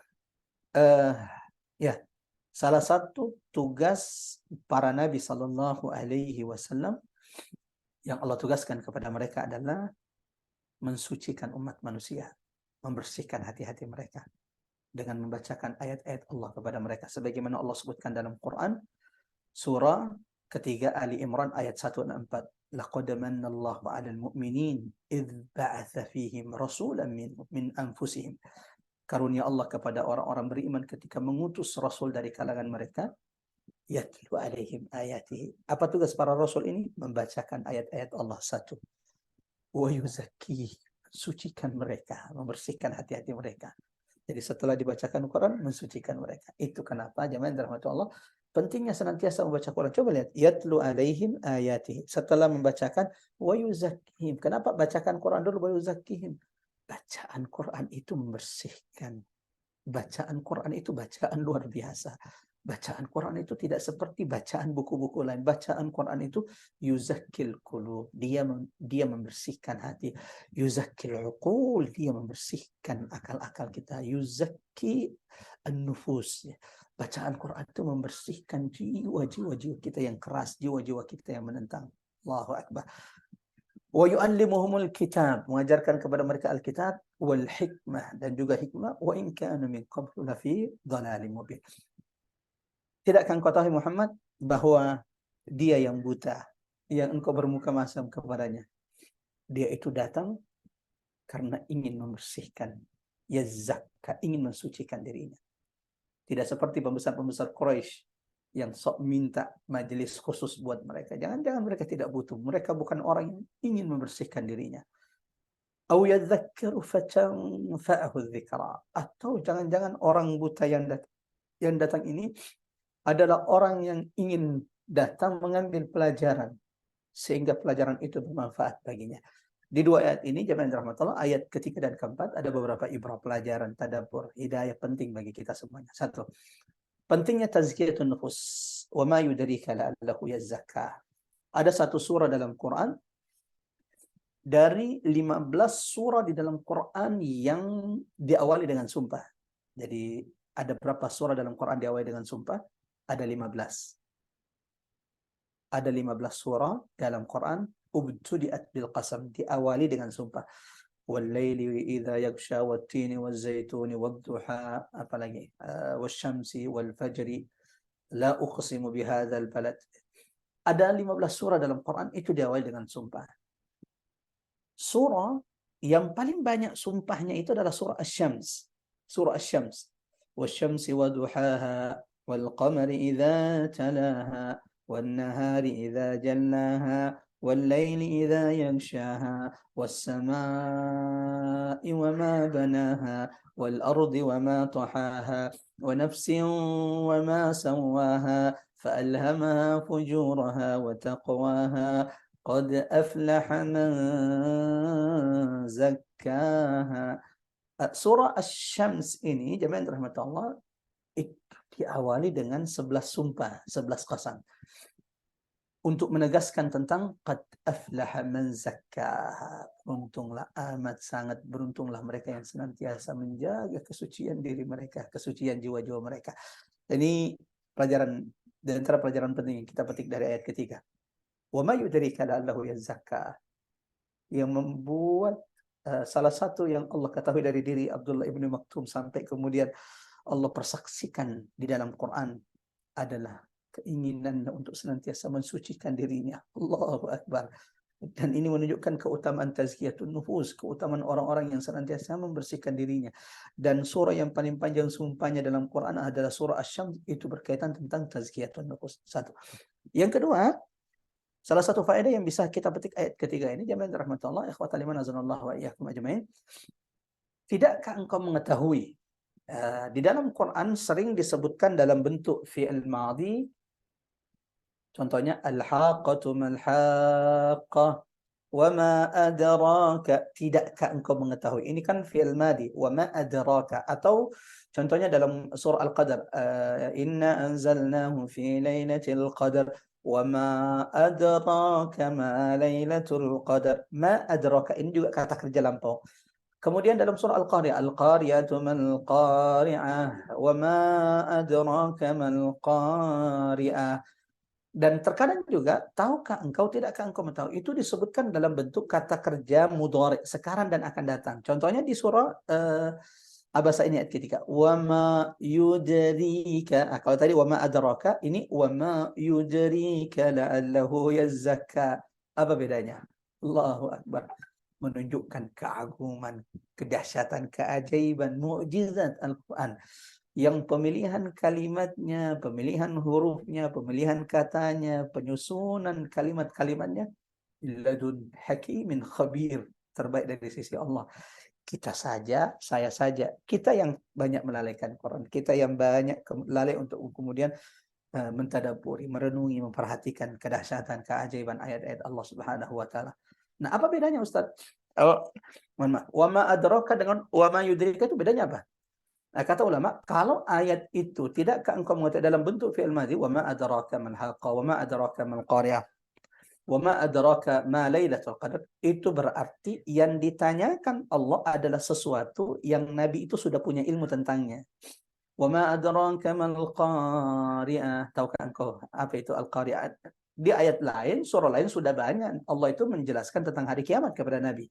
Jadi kalau ada kata wa ma adraka, berarti yang ditanyakan apa? Sesuatu yang Nabi sudah punya ilmunya tentang itu. Ayat ini turut menyempurnakan, menambah pengetahuan Nabi tentang hal tersebut. Yang kedua, kalau disebutkan tidakkah engkau mengetahui dalam bentuk fi'il mudhari, kata kerja sekarang dan akan datang, wa ma yudrika, seperti ayat ketiga ini menunjukkan apa yang ditanyakan Allah adalah sesuatu yang belum diketahui Nabi. Wa ma yudrika la'allahu yazzakka, tidakkah engkau tahu bahwa laki-laki yang buta datang kepadamu lalu engkau bermuka masam adalah orang yang datang untuk mensucikan dirinya. Ini faedah kedua. Au yadzakkaru fatanfa'ahu dzikra, atau dia ingin datang untuk mengambil pelajaran agar pelajaran itu bermanfaat baginya. Faedah ketiga, saya sudah lupa keberapa lagi. Di antara faedah penting lagi jemaah Allah, ayat ketiga, ayat keempat ini menjelaskan kepada kita kaidah dalam pensucian diri. Yazzakka baru yazzakkar. Jadi tahapannya untuk memperbaiki diri, memperbaiki agama kita, mensucikan diri kita adalah yazzakka dulu baru yazzakkar. Atau dalam bahasa tazkiyatun nufus, at-takhliyah qabla at-tahliyah. Membersihkan diri dulu baru mengisi. Nah, jadi Masya Allah, ini baru beberapa ayat sudah banyak betul pelajaran yang kita ambil. Yazzakka dulu, baru yazzakkar. Artinya apa Ustaz? Kalau ingin merasakan kedahsyatan, kedahsyatan ayat-ayat Allah, kalau ingin merasakan ilmu-ilmu Allah, keberkahan ilmu Allah, maka yang harus kita lakukan apa? Yazzakka dulu, bersihkan dulu diri kita. Jauhi dulu makanan haram, jauhi dulu maksiat, jauhi dulu dosa-dosa yang akan menghalangi hati kita untuk merasakan cahaya keberkahan keajaiban ayat-ayat Allah. Sebagaimana kalau ingin menghujamkan kalimat syahadat tauhid dalam hati kita, yang harus kita lakukan adalah an-naf, membersihkan diri kita dulu dari segala bentuk berhala-berhala yang kita yakini, yang kita sembah, yang kita percaya selain Allah. Itu dibersihkan dulu. La ilaha, bersihkan diri bahwa tidak ada ilah, tidak ada Tuhan yang berhak disembah. Itu harus dibuang semuanya itu. Ilah-ilah yang disembah-sembah selain Allah harus dibuang dulu, baru bisa illallah, baru bisa menghujamkan bahwa yang sepatutnya seharusnya kita sembah hanya Allah Rabbus Samawati wal Ard. Nah, seperti itu juga kalau ingin tazkiyatun nufus, ingin memperbaiki jiwa, ingin memperbaiki diri, ya zakka, ingat bersihkan dulu diri. Perbanyak baca Quran, perbanyak zikir kepada Allah, jauhi maksiat. Baru setelah itu apa? Ya zakkar. Baru setelah itu perbanyak mengisi diri dengan ilmu, dengan kebaikan-kebaikan. Itu baru terasa tuh. Yang bahaya kadang orang tidak merasakan itu karena dia masih campur aduk hak dengan batil. ya zakat, ya zakar ngaji tapi juga tidak mensucikan dirinya. Malah yudanis, malah yang dilakukan adalah maksiat yang akhirnya menjadi penghalang-penghalang untuk merasakan keberkahan-keberkahan ilmu yang dia dapatkan selama ini di majelis ilmu. Mudah-mudahan jemaah yang dirahmati Allah, singkat ini bermanfaat mengingat waktu kita yang sangat terbatas. Dan Masya Allah, siang ini kita baru mengambil 4 ayat dari surah Abasa. Allahu Akbar. Surah yang penuh dengan ibrah pelajaran, dan semua surah Quran seperti itu. Tidak ada ayat yang Allah turunkan kepada Nabi yang tidak berisikan ibrah pelajaran bagi umat Muhammad sallallahu alaihi wasallam sampai hari kiamat. Mudah-mudahan Allah senantiasa bersihkan hati kita, Allah senantiasa sucikan jiwa-jiwa kita semuanya. Mudah-mudahan Allah senantiasa dekatkan kita dengan Quran, dan semoga Allah tidak mencabut rahmat karunia Quran dari dada-dada kita semuanya dan keturunan-keturunan kita. Allahumma arhamna bil Quran, Allahumma arhamna bil Quran, Allahumma ij'alhu lana imaman wa nuran wa hudan wa rahmah ya arhamar rahimin. Seperti biasa, sebelum kita tutup, sama-sama kita baca surah Al-Asr, lalu kemudian setelah itu kita baca doa penutup majelis, dan kita buka sesi tanya jawab. Kalau ada doa yang kita doakan, insya Allah kita doakan. Dan setelah itu jemaah yang dirahmati Allah, kita tutup dengan majelis kita. Sama-sama kita baca surah Al-Asr. Saya mengajak kepada seluruh jamaah, saya juga meminta panitia hidupkan mikrofon, aktifkan mikrofon, mengajak siapapun yang bergabung, sama-sama kita baca surah Al-Asr. Mudah-mudahan ini menjadi wasiat, nasihat di antara kita, agar kita tidak menjadi orang-orang yang merugi di umur kita yang amat sangat singkat di dunia ini. Bismillahirrahmanirrahim. Wal asr innal insana lafi khusr illa alladziina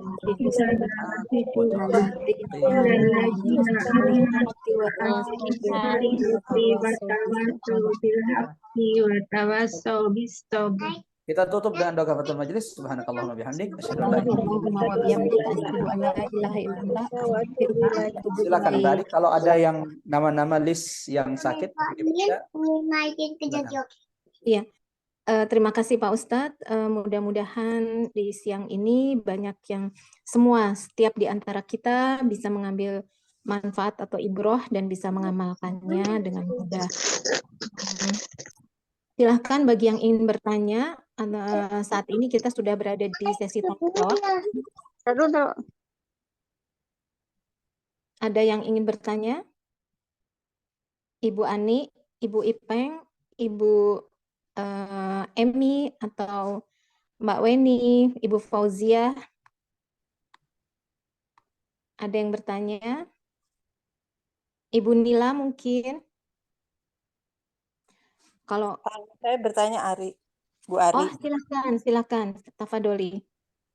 Assalamualaikum warahmatullahi wabarakatuh, Ustadz. Waalaikumsalam warahmatullahi wabarakatuh. Silakan.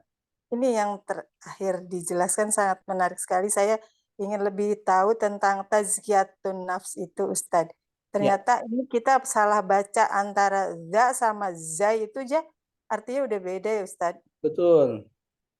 Jadi tadi Ustadz jelaskan bahwa ya zakka itu artinya membersihkan diri. Ya. Kalau yadza pakai zal itu memberi yadzakar, mengambil pelajaran. Mengambil pelajaran ya. Kemudian kalau tazkiyatun nafs sendiri tuh bagaimana Ustadz, boleh dijelaskan sedikit gitu? Masya Allah. Ya. Terima kasih. Kalau ada waktu Ustadz silakan. Masya Allah, Masya Allah. Ini kalau sudah bicara tazkiyatun nufus, nggak boleh sedikit itu. Nanti insya Allah kita akan detailkan nanti ketika tadabbur surah Asy-Syams.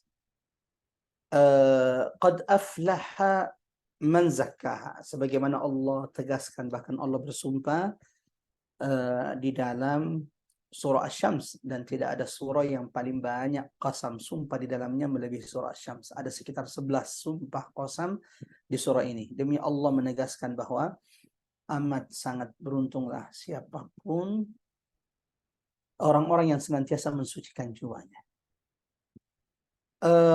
Di ayat sebelumnya, jemaah yang dirahmati Allah jelaskan bahwa kan selama ini kita tahu jiwa manusia itu seperti kertas kosong. Enggak. Jiwa manusia itu tidak seperti kertas kosong. Jiwa manusia itu Allah tegaskan di ayat 8 surah Asy-Syams, fa'alhamaha fujuraha wa taqwaha. Tidak ada manusia balik mukallaf, tidak ada jiwa kecuali setiap jiwa manusia itu Allah sudah berikan apa? Alhamaha fujuraha wa taqwaha. Allah sudah ilhamkan di setiap jiwa, sudah karuniakan di setiap jiwa manusia itu potensi-potensi kebaikan dan potensi-potensi keburukan. Jadi sudah ada. Jadi bukan kertas kosong dia. Dia sudah ada. Potensi-potensi kebaikan ada dalam jiwa manusia. Potensi-potensi keburukan juga ada. Maka disinilah peran kita, peran Quran untuk membimbing jiwa-jiwa manusia. Menjauhkan dia dari potensi-potensi buruk tadi, sebagaimana menumbuhkan potensi-potensi baik dalam jiwa-jiwa tersebut yang memang sudah Allah karuniakan kepada setiap jiwa. Nah, tazkiyatun nufus adalah setiap proses amalan usaha untuk menjaga kebersihan jiwa kita. Allahu Akbar. Kenapa Ustaz? Karena ketika jiwa kita ini terjaga kebersihannya, maka ia akan mudah untuk menerima kebenaran yang datang dari Allah. Dan tidak ada keselamatan kecuali mereka yang datang pada hari kiamat dengan jiwa yang selamat. Menjelang manusia itu wafat kan cuma dua. Seruannya itu kalau tidak ya ayyatuhan nafsul mutmainnah, wahai jiwa-jiwa yang tenang, irji'i ila rabbika radiyatan mardiyah. Maka seruan panggilannya adalah ya ayyatuhan nafsul khabithah, wahai jiwa yang buruk. Nah, bagaimana kita mensucikan jiwa kita? Ada banyak hal, tetapi secara garis besarnya mensucikan jiwa itu satu dengan melakukan perintah-perintah Allah, zikir, baca Quran, menjaga makanan kita. Nah, nanti insya Allah kita akan bahas detail kalau sudah tadabbur surah Asy-Syams. Yang kedua, jamaah rahmatullah, menjauhi larangan-larangan Allah. Ini bagian daripada tazkiyatun nufus, menjauhi makanan haram, menjauhi kezaliman, tidak melakukan kecurangan dalam bisnis, kecurangan dalam muamalah kita kepada sesama manusia. Seperti itu kurang lebih ini. Wallahu a'lam bishawab. Mudah-mudahan jawabannya bermanfaat. Silakan. Terima kasih Ustadz. Jazakallah khair. Terima kasih Bu Ani untuk pertanyaannya. Ada lagi Bu-Ibu yang ingin bertanya? Sambil menunggu pertanyaan selanjutnya, mungkin saya mau bertanya sedikit lagi menyambung tadi pertanyaan Ibu Ani, Pak Ustadz. Ya. Manusia itu kan pada dasarnya tempatnya salah ya Pak Ustadz. Betul. Jadi setiap detik itu kita bisa berpotensi untuk berbuat dosa, walaupun bisa disengaja bisa enggak juga gitu ya Pak Ustadz. Jadi artinya mungkin itulah gunanya kita harus beristighfar berapa minimal Pak Ustadz sehari Pak Ustadz? Ya, 100 minimal istighfar setiap hari. Dan kalau tidak ya lagi-lagi bahwa tidak ada orang yang tidak punya dosa. Saya begitu banyak dosanya. Setiap kita pasti melakukan dosa. Yang maksum itu hanya Nabi SAW. Kita umat Nabi tidak ada yang maksum. Nabi yang sudah dibersihkan Allah, Nabi yang sudah dijaga oleh Allah, bahkan diampuni sebelum yang lalu dan akan datang. Itu pun Nabi SAW jemaah yang dirahmati Allah tidak pernah meninggalkan istighfar minimal 100 kali dalam sehari. Allahu Akbar. Itu Nabi SAW. Gimana dengan kita? Allahu Akbar. Mudah-mudahan insya Allah Allah juga mampukan kita untuk memperbanyak istighfar di lisan-lisan kita semuanya. Allahumma amin. Yang kedua jemaah yang dirahmati Allah, ya, manusia itu memang disebut manusia karena dia sering lupa. Sumil insanu insanan linisyani, karena dia sering lupa. Maka yang salah itu adalah kalau kemudian kita melakukan kesalahan tapi kemudian tidak segera bertobat kepada Allah. Silakan bertobat kepada Allah. Saya sudah menasihati diri saya. Kesalahan, tobat, salah, tobat lagi. Ustaz kok begitu? Hadis Nabi SAW. Sampai sahabat bertanya, sampai kapan kami harus bertobat kepada Allah ya Rasulullah setelah kami melakukan kesehatan? Sampai syaitan bosan melihat kalian. Allahu Akbar. Sementara Allah, Rabb kita, Tuhan kita, alhamdulillahirabbil alamin, tidak pernah bosan kepada hambanya yang mau bertobat. Maka Allah itu Tawwabur Rahim. Artinya tawab, yang terus menerus menerima taubat, walau berulang-ulang kita ulangi kesalahan tersebut, tapi Allah tidak berhenti, tidak putus. Allah tidak, astagfirullah, Allah tidak bosan-bosannya untuk terus menerus mengampuni dan menerima taubat hamba-hambanya. Allahu Akbar. Allahu Akbar. Seperti itu kira-kira. Silakan. Satu pertanyaan lagi Pak Ustadz. Silakan. Ilmu tazkiyatun nafs itu saya pernah dengar baru ada setelah Rasulullah Shallallahu Alaihi Wasallam wafat. Apa benar Pak Ustadz atau mungkin bisa lebih dijelaskan? Allahu Akbar. Ilmu tazkiyatun nafs sebagai bentuk salah satu cabang ilmu tertentu dengan penamaannya. Betul tidak ada di zaman Nabi. Istilah tazkiyatun nafs, lalu kemudian muncullah ulama-ulama menulis buku-buku dalam tazkiyatun nufus. Itu tidak ada di zaman Nabi. Yang ada prakteknya. Prakteknya ada, tatbiknya ada, tapi bentuk bahwa dia adalah sebuah cabang ilmu dengan konsen tertentu, itu tidak ada istilah itu di zaman Nabi. Tapi prakteknya ada. Sebagaimana istilah fikih, usul fikih, itu tidak ada di zaman Nabi. Tapi ingat, prakteknya di zaman Nabi ada. Ilmu cabang, ada ilmu yang membahas khusus tentang tauhid, ya nggak ada juga di zaman Nabi. Kajian khusus tauhid ini ada. Yang ada adalah membacakan ayat-ayat Allah yang isinya semua Quran dari awal sampai akhir itu praktek tentang tauhid, kalimat la ilaha illallah. Jadi saya juga kadang menemukan begitu. Ini kan istilah tauhid baru muncul, Ustaz. Iya, tapi bukan berarti dia sesuatu yang baru. Prakteknya sudah ada zaman Nabi. Tazkiyatun nufus secara bidang ilmu, sebuah cabang ilmu dengan konsen tertentu, tidak ada di zaman Nabi, tapi prakteknya sudah ada. Bahkan puncak prakteknya itu di zaman Nabi.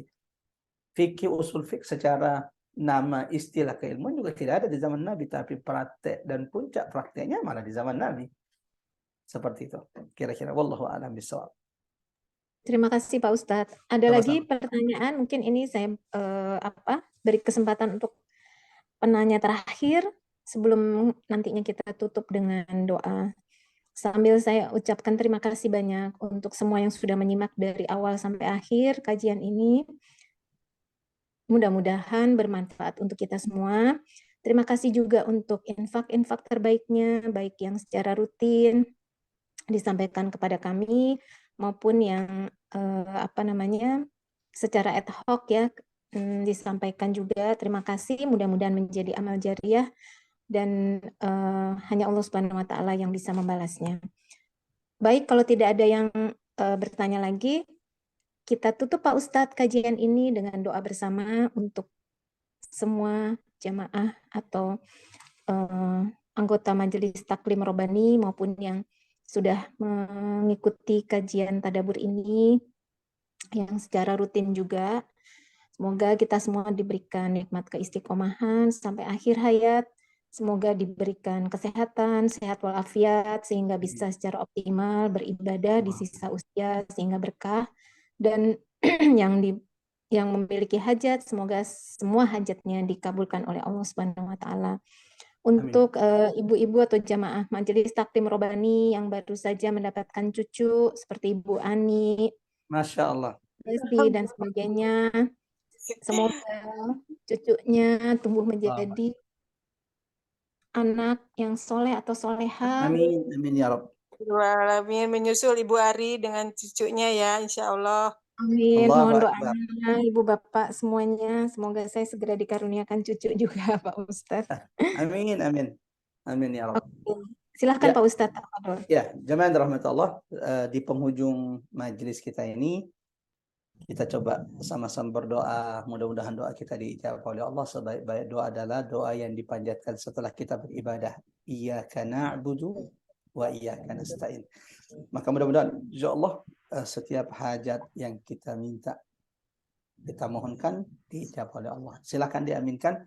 Saya akan baca doanya, mudah-mudahan yang berdoa dan yang mengaminkan doa Allah ijabah kebaikan itu. Allahumma Astaghfirullahaladzim, astaghfirullahaladzim, astaghfirullahaladzim, alladzi la ilaha illa huwal hayyul qayyum wa atubu ilaih.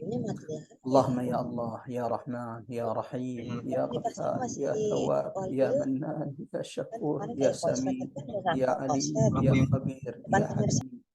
Allahumma ya Allah, ya Tuhan kami, ya Rahman, jangan biarkan kami bubar meninggalkan majelis ini ya Allah, kecuali setiap di antara kami Engkau hapuskan dosa-dosanya. Allahumma ya Allah Tuhan kami, jangan biarkan kami bubar dari majelis ini kecuali siapapun di antara kami yang saat ini sedang udah diganti kemarin si Duyo. Dulu kan nggak bisa nyala. Kan itu kan angkat kesedihan-kesedihan mereka ya Allah, berikan jalan keluar atas setiap kesulitan-kesulitan mereka. Allahumma ya Allah ya Rahman ya Rahim, jangan biarkan di antara kami ada yang sakit kecuali sebelum kami meninggalkan majlis ini, kami tutup majlis ini, Engkau telah turunkan kesembuhan bagi mereka. Allahumma ya Rabban nas, adhibil ba'sa ishfi anta syafi la shifaan illa shifaan la yughadiru saqaman wala alaman. اللهم إنا نسألك بأسمائك الحسنى وصفاتك الأولى أن تجعل القرآن العظيم ربيع قلوبنا ونور صدورنا وجل أحزاننا وهمومنا وهمومنا يا أرحم الراحمين. اللهم إنا نسألك الخير، اللهم إنا نسألك كل خير ما سألك به نبيك، ونعوذ بك من كل شر ما آذاك به نبيك. اللهم يا رحمن يا رحيم، أصلح لنا ديننا الذي هو عصمة أمرنا، واصلح لنا دنيانا التي فيها معاشنا، واصلح لنا آخرتنا التي إليها مآدنا، واجعل الحياة زيادة لنا من كل خير، واجعل الموت راحة لنا من كل شر. اللهم يا مقلب القلوب ثبت قلوبنا على طاعتك، ثبت قلوبنا على دينك، ثبت قلوبنا على الإسلام. ربنا لا تزغ قلوبنا بعد إذ هديتنا وهب لنا من لدنك رحمة إنك أنت الوهاب. ربنا اغفر لنا ولوالدينا وارحمهما كما ربونا صغارا. ربنا آتنا في الدنيا حسنة وفي الآخرة حسنة وقنا عذاب النار. وصلى اللهم على محمد وعلى آل محمد والحمد لله رب العالمين. والسلام عليكم ورحمة الله وبركاته.